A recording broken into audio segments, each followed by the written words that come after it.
Mohawk Street is a busy thoroughfare that connects Whitesboro and Marcy, middle-class suburbs of Utica in upstate New York. Not far from where the road crosses the sluggish Mohawk River, down in the underbrush, just off the road, right there, is the spot where 16-year-old Kim Simon's battered and partially naked body was found on September 19th, 1985. In 1989, Steve Barnes, a fellow Marcy resident and former classmate of Kim's at Whitesboro Senior High, was convicted of her rape and murder and sentenced to 25 years to life in state prison. The problem was, he didn't do it.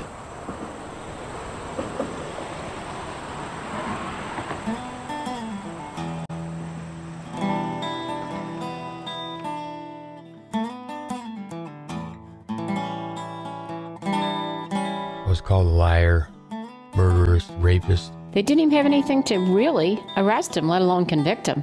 People I thought were my friends, they weren't my friends.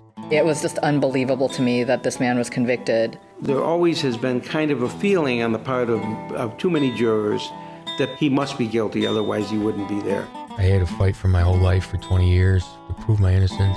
We got to it as a family. We never quit trying. We never quit praying. And we never, ever gave up hope, ever. It can happen to anybody. What happened to me? We were all incarcerated. The verdicts read as follows.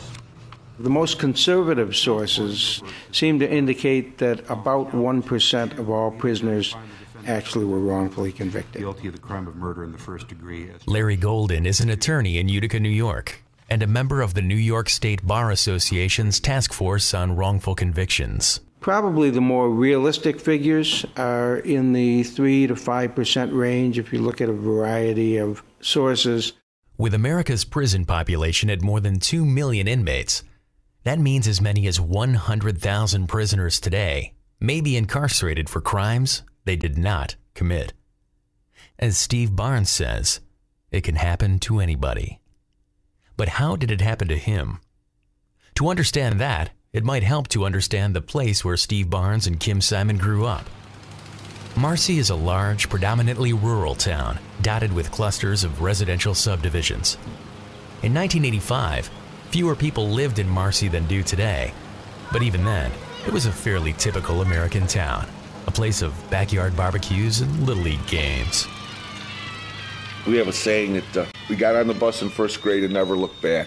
Ed Lewandowski is Steve's longtime friend. And that's when we met at St. Paul's School in Whitesboro, first grade.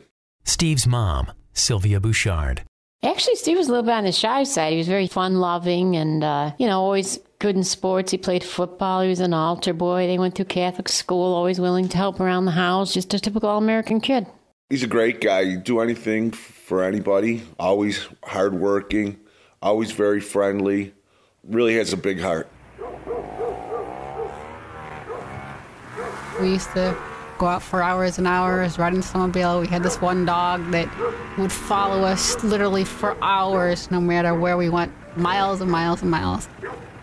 I'm Lisa Barnes Pulowski, and I am Steve Barnes' sister. Summertime, we went up to the Marcy Pool, swimming lessons in the morning, freezing cold weather, and then ride our bikes back in the afternoon and swam all afternoon. Marcy was a quiet town where Steve had had a normal childhood and where people felt safe.